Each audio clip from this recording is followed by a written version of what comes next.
Obenoskey. I don't think she needs any introduction. I always look forward to hearing what she has to say.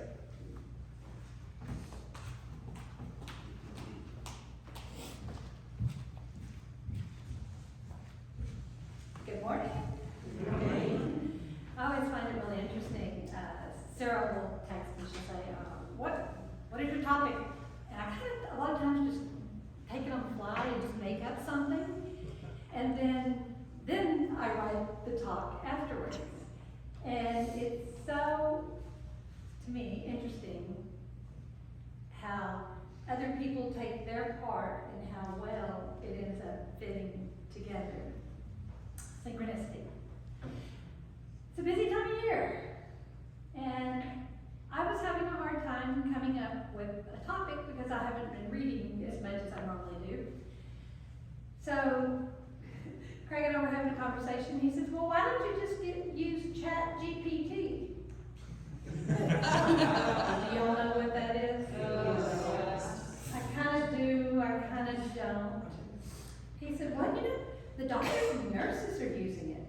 And in that model, they can automatically summarize, or the program, details and symptoms, diagnosis and treatments. Wow. I thought, well, if it can do medical work, it can certainly write an informational or at least feel-good talk. I am sure ChatGPT is smarter than I am, but I like the human hands-on element of sharing what I'm learning. So here we are, no ChatGPT. I promise this is an original talk, completely from my interpretation of other people's work. When I give a talk here at UU, I don't say, I think they need to hear, or I should say, I say, what am I reading or learning that I would like to share? And as I've told you over and over, these are not original ideas. I come in here and I tell you where they come from, and if you don't agree, that's just fine with me. When I do give an opinion, I try to tell you it is my opinion. The definition to opinion is a belief or judgment that rests on grounds, here's the words, insufficient to produce complete certainty. So an opinion is just an opinion. The last few years I found myself saying, and I'm in my 60s now, I say, I thought it would get easier. Any of you? It being life. But I didn't define easier. So without defining easier, maybe it did, maybe it didn't. I don't know. What I do know is the roadmap of my life has taken many unexpected detours, as I assume the same as with y'all. There's been times where I felt like I'd lost my way, only to find that I went in a different direction than what I had intended to. Sometimes the unexpected detours are very nice. Other times the road gets kind of bumpy. And you can bottom out for a time if the pothole is too deep. My springboard for this talk comes from the book, Life is in the Transitions, Mastering Change at Any Age, authored by Bruce Baylor, and it's published in 2020. He also has TED Talks and other books. After reading the book, I was reminded that it's not really about life getting easier. It's about making peace and meaning with our life changes. Over the years, Faber crisscrossed the country, collected hundreds of life stories, all 50 states. He had 1,000 hours of interviews, and he called this research the Life Story Project. Here's what he found. The linear life is dead. The idea that we're going to find a good job, a good relationship, and everything's going to go smoothly, and then as we age, we'll have people assist us. And he said, He says that though we don't talk about it nearly enough, the way we look at the world affects how we look at ourselves, our lives. You've probably seen the Ouroboros of ancient Egypt, the little symbols where it's a dragon or a serpent eating its tail. Have y'all seen those? They're ancient, they're like 1600 BCE. They believe that life was circular, cyclic, because the seasons were, their agriculture was. So that was their belief. In the Middle Ages, people started to believe that life was like a staircase. You went up to middle age, you went down. Children played, those in their prime work, and the old hobble. So I guess I'm a hobbler. Then about 150 years ago, we adopted the idea that life proceeds in a series of stages. The stage model peaked in the 1970s, and what we were talking about then was you do something in your 20s, you know, we're all doing the same thing, and the 30s, and then the 40s, and then you have your midlife crisis. And there was a lot of, if you look back now, when I was sitting for my counselor exam, I learned all these stages and phases and regurgitated them back, but we know now that that's not accurate. We understand now there's chaos, there's complexity, there's networks, but we haven't necessarily applied that to our lives. We're still having expectations, and I can only speak for myself, but I don't think I'm that odd, that things will be a particular way. And they tell us, you've heard about the stages of grief. If you don't go through those stages correctly, you've done something wrong. No. And as people are hobbling around, people are 75 years old, opening up B&Bs.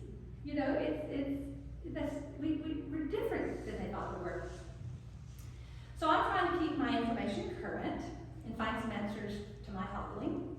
And I bought a book titled From Strength to Strength, Finding Success, Happiness, and Deep Purpose in the Second Half of Life. Indicating life is not circular, it's not a staircase, and it's not staged. Thus, life is not linear, and learning is additive. Linear thinking, writes physicist S. David Peat, views the world in terms of, a linear thinking is quantification, symmetry, mechanism. Nonlinear thinking frees us from all of those. In his words, we begin to envision the world as a flux of patterns enlivened with sudden turns, strange mirrors, subtle and surprising relationships. I'm going to illustrate today's talk with stories from Thaler's book. The two stories I'm going to read today are rather long, and I'm going to read them as opposed to telling them for two reasons. First, I'm not a good storyteller. Like my friend Judy Schaffner, who's a member here, if you ever talk to her, she is a delightful storyteller. B, people like to say the devil is in the detail. Others like to say it's God in the details. If you've ever had any introduction to the Bible, and if you don't remember anything else, you probably remember the stories, or the parables as I call them. It said that Jesus did this because he wanted to go around those preaching, teaching the law, and he wanted to go straight to the people. And he had to talk in a way and communicate in a way that the people could understand. By using parables, he was able to connect with his listeners. So hopefully, some of us will learn something from these stories I'm going to read and maybe relate to them in some way. I believe that the depth and richness of a story is in the detail. I think we can grow through our own stories, and I think we can grow through other people's stories. There was a handout that I gave out front. It's called Disruptors, and the author says that in their research, they came up with this. And they're came up with 5 broad categories, and then they have all the disruptors in them. So I chose the first story disruptors. Again, if you don't like being read to, I apologize. My dad's not doing well in his health, and I sat down by him yesterday and I said, "Do you want me to read you a story?" And he said, "No." So, okay. I'm going to read you all the story. You're a captive audience. Tiffany Grimes was born into a deeply religious family in an old gold rush town in the foothills of California. Both her parents had 7 brothers and sisters. She said, "I had 36 immediate first cousins, so Christmases, holidays, birthdays were just big." Tiffany enrolled in Southern Oregon State College. She said, "In my first month, I met a guy and fell deeply in love." After graduating, Tiffany and her boyfriend backpacked through South America, then returned to Oregon, got married, and started building an eco-friendly home with straw bale insulation. Tiffany never moved into the house. She said, "During the construction, I realized I was feeling attraction to women. I had grown up in a Christian household, so I did not know a single gay person." She said, "We thought about staying together and never have sex again, but we loved each other. But in the end, Eric moved into the new house and I stayed in our old house." Tiffany embraced her new status. She said, "I dated all 5 lesbians in Southern Oregon." She said, one day she went to an event called Let's Get Together, L-E-S, Let's Get Together, at the bowling alley and met an electrician. And these are her words. She was very butch dyke, no fingernail polish, but very feminine too. She also had a deeply religious family and was fresh out of a divorce. They even shared the same name, Tiffany. She said, "We had a good laugh about that." 2 years later, the 2 Tiffanys were married in Thailand. Tiffany, too, changed her name to Dade, so to reduce the confusion. Tiffany 1 started trying to get pregnant. She said, "We were in love. We wanted to pop out kids." A few weeks after the honeymoon, the couple was watching a documentary that contained a transgender character. Dave said, "That's interesting." Neither mentioned the topic again. 6 months later, Dave picked Tiffany up from work, took her to a diner, and announced that she was a man. Tiffany said, "I was so pissed off. I felt tricked. And I screamed," this is all in caps, "I can't be with a man. I just left a man to be with a woman. And now the woman I'm with wants to be a man." So Tiffany had her own announcement. She said, "Either you stay female-bodied and we stay married, or you're male-bodied and we're separated." For the next 8 months, neither of them spoke about it. She said, "We were just both caught up in our own phobias." Tiffany said, finally they found a therapist who said, "Tiffany, you have to shut up long enough to listen. Dave, you have to speak up long enough to be heard." Tiffany said, and that's when I had the epiphany. My wife is essentially dead, and there's this new person in front of me trying to be themselves. The next weekend, they went to Lake Tahoe. The first morning, Dade took a cup of coffee up to the balcony and skimmed the stone across the water. Tiffany said it was such a visual moment. And I just remember feeling, I'm not done. I love him. I love everything about him. So I told him, I'm not going anywhere. The next week, Dave began taking hormones. Tiffany and Dave had to get legally remarried after he officially became a man. They even started a YouTube channel to share their story. And soon, Tiffany became pregnant. Everything felt so fast and big, Tiffany said, until one day, my body had done this complete transformation into motherhood, and his body had done this complete transformation into manhood. And we said, now we have to go on another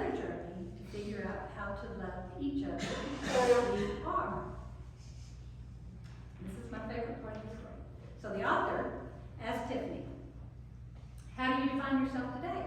Gay, straight, something else? Tiffany said, I'm 43, happily married, and a mother of 2. Beyond that, who cares? Don't we wish that were true for everyone? Who cares? That was my favorite part, so that's my show. Okay, so he says we're going to have, the author says these disruptors, we're going to go on average through one every 12 to 18 months. And that we're going to have about 3 dozen throughout our life. I would get easier. He also says we will have 3 to 5 life quakes, is what he calls them. Life quakes. And life quakes is when a time when everything turns around. It's upheaval, it's transition, it's renewal, it's changes, big changes.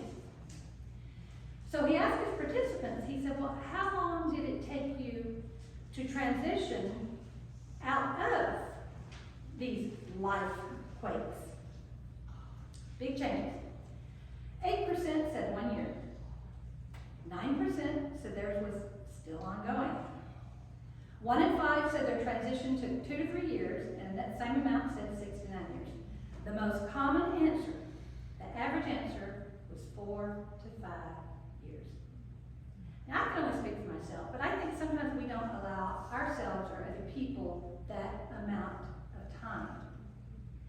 Whether it's, death of a loved one, whatever their big quake is, in, a couple of years, we're like, are they ever going to get over it? No, they may not. But we have to understand that that is normal.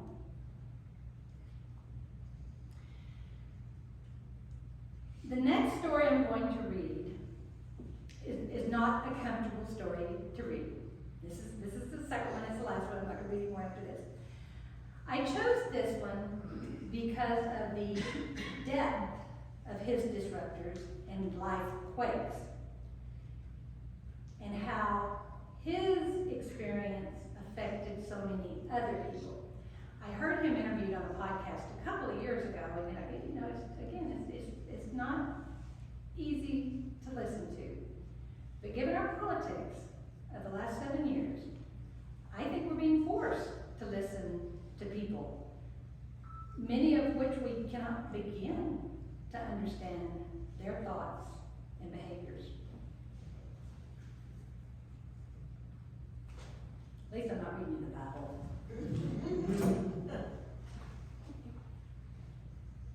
Christian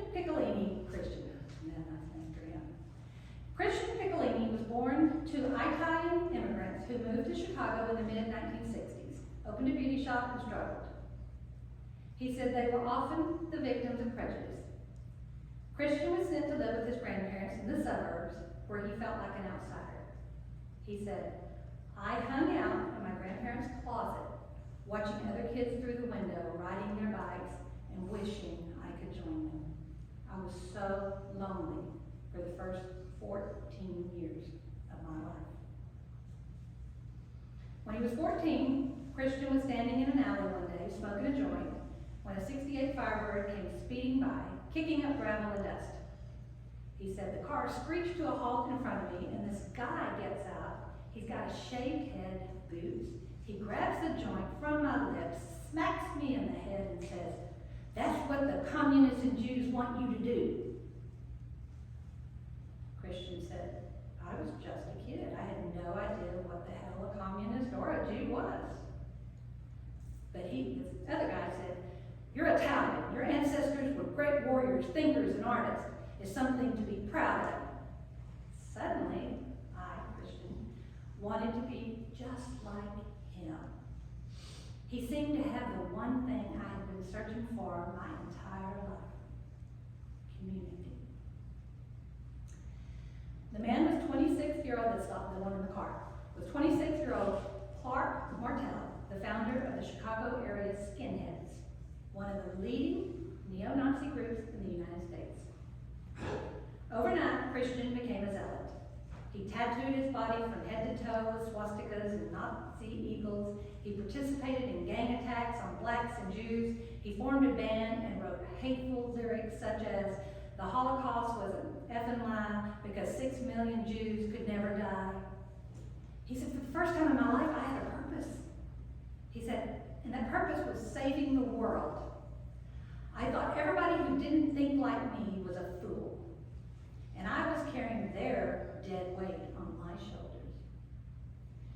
When Martel was sent to prison 2 years later, Christian became the leader of America's neo-Nazis. He opened new branches from Minneapolis to San Francisco. With his dashing good looks and flair for recruiting, he became the international face of the movement. He was on CNN at 17 years old. When he was 19, Christian performed in front of 4,000 skinheads in Germany. Afterward, they rioted. Christian says, "It was at that moment when I started to recognize the impact of my lyrics." He said, "It never struck me how accountable I was for the ideas I put out in the world." Back in Chicago, some black teenagers walked into McDonald's Christian frequented. He says, "I was belligerent and told them this was my effing McDonald's and they had no right to be there." Christian and his pals chased them outside. One of the teenagers pulled a gun and began firing, but the gun jammed. Christian said, "I proceeded to beat him up. I was kicking him in the face. It was swollen and bloody. He opened one of his eyes, and I connected with it. And I thought, this could be my brother, my mother, my father." It was my first moment of empathy.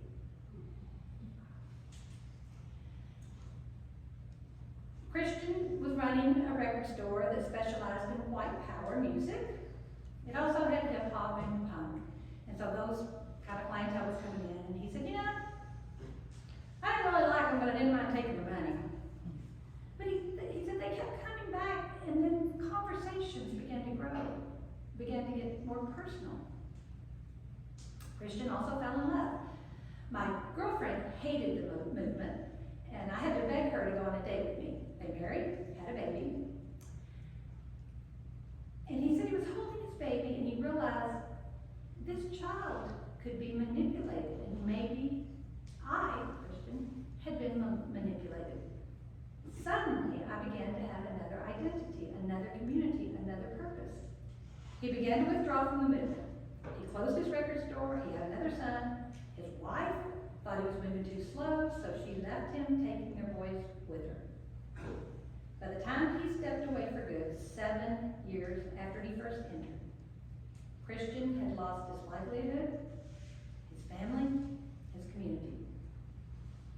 For the next 5 years, he sank into depression, drank heavily, did cocaine. He rarely left the house, except to see his children.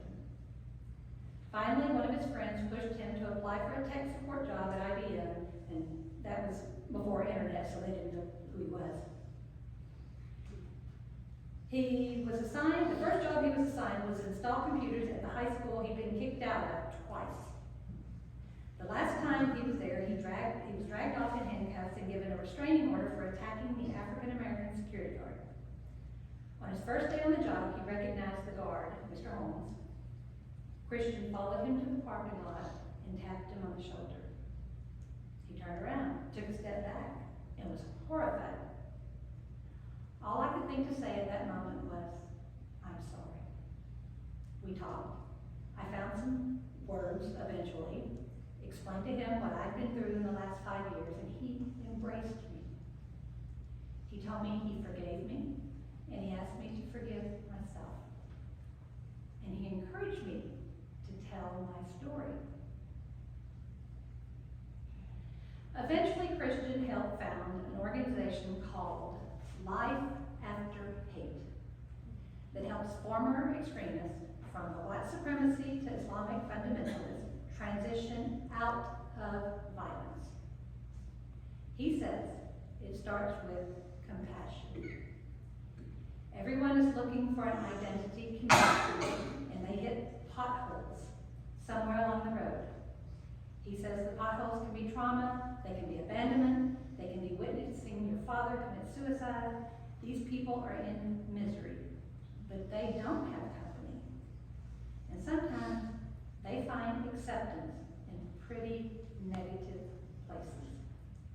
He said, my job now is to fill potholes. My motto is, I treat the child, not the monster. I know that. To me, it's a heavy story, but it's got a lot of value. Incubated. Nearly a half century ago, William James, the father of modern psychology, said life is in the transitions. We control the stories of ourselves, even the painful parts. And that's why it's so critical that we reimagine life transitions, that we see the miserable time that we think we have to grit and grind our way through as opportunities to learn. These are healing times that take the wounded parts of us and begin to repair them, like Piccolini. We cannot ignore the changes in our lives. We cannot wish them away. We have to accept them, share them, and eventually convert them into an energy for making or remaking our lives. Just as we must give our lives meaning, we can learn to give our life stories meaning. That's something we can be in control of. I want to end with two quotes. The 17th century poet John Milton said, "The mind is its own place, and in itself can make a heaven of hell or a hell of heaven." The last quote is author they said Rubinstein. I googled to make sure I said it right. I would have said Rubinstein, but they said Rubinstein. Widely regarded as one of the greatest pianists of all times. I don't know if that's true or not. He said, "I have found that if you love life, life